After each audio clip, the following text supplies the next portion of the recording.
لاہور کے ٹاؤن شپ police station میں 2 خواتین کی دوران حراست پراسرار موت کا معاملہ اب بھی کئی سوالات میں گھرا ہوا ہے۔ دونوں خواتین کی موت کو 13 دن ہو گئے ہیں۔ آمنہ اور انمول 2 نوجوان خواتین جنہیں پولیس نے گرفتار کیا، مگر کچھ ہی دیر بعد پولیس کی کسٹڈی میں ان کی موت ہو گئی اور ایک ساتھ ہو گئی۔ یہی اس کیس کا سب سے اہم اور بنیادی سوال ہے کہ آخر ایسا کیا ہوا کہ دونوں خواتین جو موت سے کچھ دیر پہلے تک بظاہر صحت مند اور ٹھیک نظر آ رہی تھیں، وہ اچانک بے ہوش ہو گئیں اور ان کی ایک ساتھ موت ہو گئی۔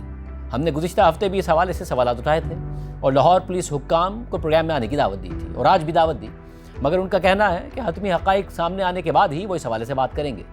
Human rights commission of Pakistan نے بھی آج اس حوالے سے سوالات اٹھاتے ہوئے اپنی سفارشات سامنے رکھی ہیں۔ رپورٹ کے مطابق تمام تحقیقات اور مشاہدات کو مجموعی طور پر دیکھا جائے تو اس بات پر سنجیدہ شبہات پیدا ہوتے ہیں کہ آیا سرکاری موقف حالات کی مکمل اور درست تصویر پیش کرتا ہے یا نہیں کرتا۔ بظاہر 2 صحت مند نوجوان خواتین کا پولیس کی انویسٹیگیشن ٹیم کے حوالے کیے جانے کے بعد کچھ ہی دیر بعد تقریباً ایک ہی وقت میں بے ہوش ہو جانا اور پھر ان کی موت ہو جانا، فیملی کا لاشوں پر چوٹوں کا بیان اور ابتدائی میڈیکل رپورٹ میں کسی بھی تشدد کے نشان نہ ہونے کی بات میں واضح تضاد نظر آتا ہے۔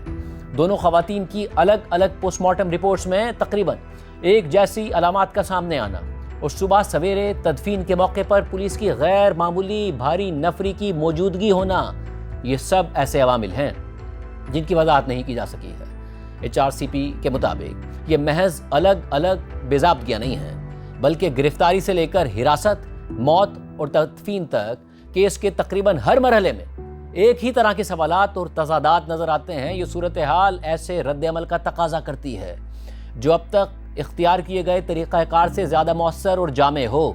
HRCP نے دوران حراست 2 خواتین کی پراسرار موت پر اپنی فیکٹ فائنڈنگ رپورٹ میں چند سفارشات بھی پیش کی ہیں، جن کے مطابق torture and custodial death act 2022 اس صورت میں اس معاملے پر لاگو ہو جاتا ہے کہ جب آمنہ اور انمول کی پولیس حراست میں ہونے والی موت سے متعلق اس رپورٹ میں ظاہر کیے گئے خدشات درست ثابت ہوں۔ پنجاب حکومت کو چاہیے کہ آمنہ اور انمول کی گرفتاری، حراست اور موت کے حالات کی تحقیقات کے لیے لاہور ہائی کورٹ کے حاضر سروس جج کی سربراہی میں ایک جوڈیشل ٹریبونل تشکیل دے۔ اس ٹریبونل کو سول عدالت کے مکمل اختیارات حاصل ہونے چاہیے تاکہ وہ تمام گواہوں کو طلب کر سکے، ان سے پوچھ گچھ کر سکے، جس میں ہر عہدے کے پولیس افسران بھی شامل ہوں اور ضروری دستاویزات اور ریکارڈ پیش کرنے کا حکم دے سکے۔ ساتھ ہی ٹریبونل کی مکمل رپورٹ مقررہ مدت میں عوام کے سامنے آنی چاہیے۔ HRCP نے یہ سفارش بھی کی ہے کہ جوڈیشل ٹریبونل اپنی تحقیقات کے دوران آمنہ اور انمول کی قبر کشائی کا حکم دے۔ اس کے بعد ان کا معائنہ ایسے آزاد اور غیر جانبدار طبی اور فورنسک ماہرین سے کروایا جائے جو پولیس یا اس کیس سے وابستہ کسی بھی ادارے کا حصہ نہ ہو۔ اس میں ہسٹوپیتھولوجیکل اور ٹاکسیکولوجی ٹیسٹ بھی شامل ہوں تاکہ موت کی قابل اعتماد اور حتمی وجہ معلوم کی جا سکے۔ خواتین کے پولیس کی حراست میں گزارے گئے پورے وقت کی مکمل اور بغیر ایڈٹ کی ہوئی CCTV فوٹیج بھی محفوظ کی جائے۔ اس میں تھانے پہنچنے سے لے کر ان کے بے ہوش ہونے تک کا پورا ریکارڈ شامل ہونا چاہیے۔ یہ مکمل فوٹیج جوڈیشل ٹریبونل کے سامنے پیش کی جائے۔ ساتھ ہی یہ بھی وضاحت کی جائے کہ CCTV فوٹیج کی جزوی فوٹیج میڈیا تک کیسے پہنچی اور اسے کس نے جاری کیا۔ جوڈیشل ٹریبونل کو چاہیے کہ 4 اگست کو پیش آنے والے واقعات کے بارے میں پولیس کی بتائی ہوئی ٹائم لائن کی آزادانہ طور پر تصدیق کرے۔